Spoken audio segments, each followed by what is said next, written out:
এই মুহূর্তে আমরা দাঁড়িয়ে আছি দিনাজপুরের কাহারোল উপজেলায়।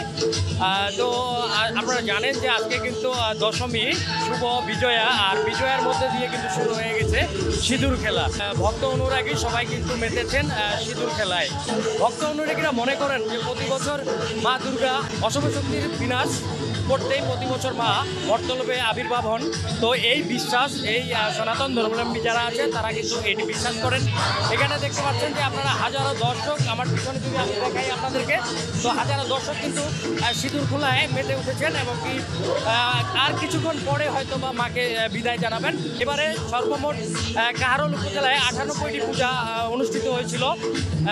তার মধ্যে প্রতিটা পূজা মণ্ডপে ছিল অনেকটাই আবেগ ঘন পরিবেশ এবং কি সেই সাথে আইন শৃঙ্খলা বাহিনী সবাই তাদের জায়গা থেকে অনেক সুন্দরভাবে শৃঙ্খলাপূর্ণ একটি পূজা উদযাপন হয়েছে।